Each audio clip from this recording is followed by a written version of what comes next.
call it real presence. Our teaching is that bread and wine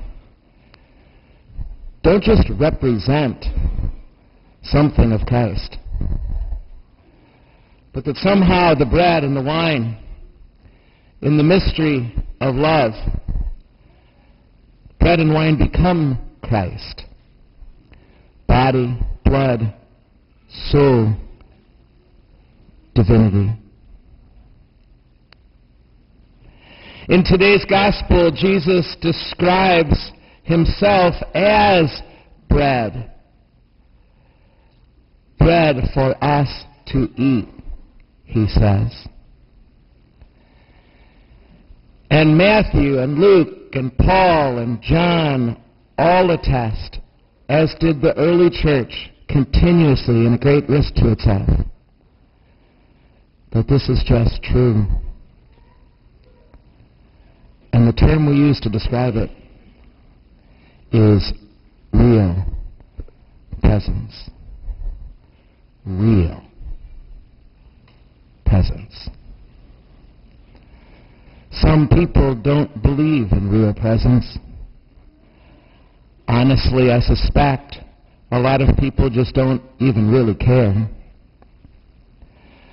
Perhaps that's because, for the most part, we've lost the art of being ourselves really present, really present. We are often unaware of the present moment. We're just not quite all the way there. And I suspect if we're honest with ourselves, we'd be able to say that we're rarely, truly, really present to each other.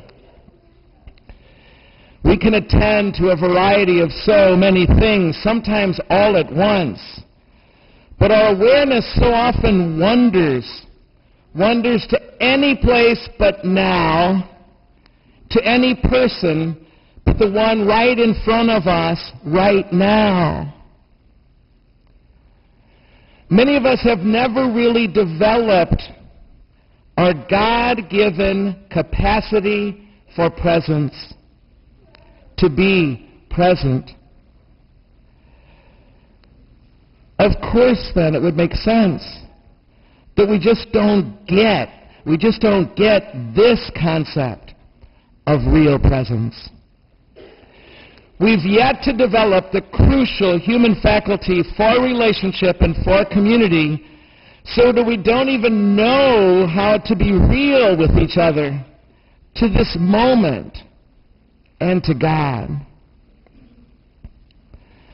How about you? How often are you really present in the moment? Maybe a way of getting at that answer would be to ask you to ask yourself, what are you present to right now? Hopefully you're listening to me a little bit. Probably, though, to be honest, your mind drifts in and out of a homily like this. Perhaps something I say takes you somewhere far, far away, or a whole other time in your life. But I bet we're distracted here and there along the way. Are you aware of yourself being alive even? Of being a person? Of being uniquely in all the world you? Of being here right now? Right here? What have you noticed that captured your attention, your presence as you came in here today? As you sit here now? As you look around and see who's around you or not? The music we played, that you just sang. Where are you? The most important place to be in awareness is always, my friends, always where we are. And the only time to ever be in awareness is right now. But our regrets about yesterday and our worries about tomorrow are causing us to miss our life, our own very life. Because the only time to live and the only place to live is right now, right here, this precious life that we have been given. And it's the only place where God is. Where God is. Sometimes I teasingly ask couples, especially if one of them traveled a lot on their anniversary, so how many of those 40 years did you actually live together? Sometimes it's not very much. But I wonder if at the end of our days somebody's going to say to us, how many of those moments were you actually living them? How much did you miss? And so I invite you for just a moment to do something, to become just briefly a little bit more aware of the present moment.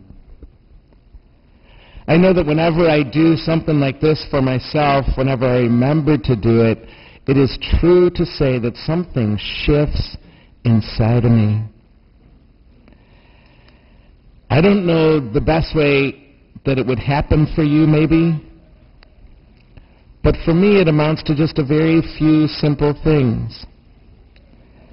First, sometimes just a breath of awareness, a breathing of awareness, and sort of in my mind at least, breathing in what's here and now, where I'm with and who I'm with and what I'm doing, just breathing it in a long, deep breath. So if you would, just aware of what's going on around you, just take in a breath in case that might help you.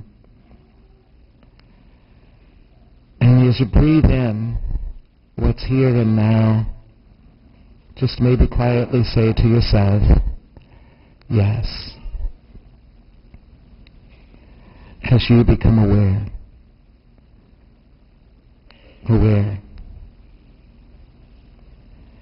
And sometimes it helps me to step just an inch or two outside of my own body and my mind. Perhaps what in the East they call the third eye. And just behold yourself as you are doing life right then. Behold yourself in that place right here. What you're doing right now. Just a half an inch outside your body and watch yourself being. And be able to say to yourself with that yes, this is me. Here I am. This is my life. I'm telling you, to get more and more in that practice can make of that moment a very powerful experience for us, for any of us. My friends, this is a crucial skill to develop as we make our way through life. And it is something we can work on, and it's something we can get better at. And believe me, if I can, you can. At one point, as many of you know, I was in this great debate on Friday. And when one of those several thousand commercials came on KMOX, the psychiatrist I was debating, the atheist scientist, turned to me and he goes, I know a great ADD medication.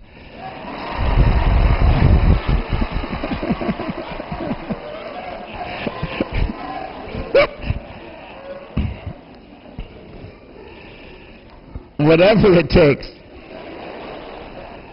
We can get better at this practice, if you will, this crucial practice to our faith, to our believing as well. Being where we are, right then, right there, undivided, totally attentive, utterly present, lovingly present. A little moment that flashed, I just came to my awareness this past week. A priest friend of mine, my priest friends and I were away for about 3 days this week on our annual priest sort of retreat together, and he was telling me this week about a couple whose wedding he did just the week before. The mother of the maid of honor was dying of cancer. She was in a hospital room, and they managed to do a live feed of the wedding to her bedside. She's that close to the end of her life. And in the middle of the intercessions, unknown to my priest friend, who's supposed to be on top of all this planning, as we all feel like we're supposed to, but we never are, but in the very middle of the intercessions, the bride walked over to her maid of honor and grabbed her hand and stood beside her. My friend had no idea what was going on. And then he heard the next petition. It was for her mom, who was dying of cancer. For a moment, she just stood there. They just held each other's hand, and both had tears streaming down their faces. What was so tearful and so stunning about that moment for my friend, as well as so many gathered there for that wedding that day, was just how moving it was to see that this bride on her wedding day, with so much going on and so caught up in this man beside her, can still be so present to this dear, dear friend of hers. That's the kind of presence I'm trying to talk about this morning. Being real in the moment to each other and to our God. That's what real presence is all about. You know probably what it's like to talk to somebody in a crowd, perhaps on a street corner, to talk to someone, and it seems the whole time you're talking to them, they're kind of looking over your shoulder at maybe the next person or the next thing they have to get onto. They're looking over your shoulder, and you get the feeling that they're looking for somebody maybe more interesting.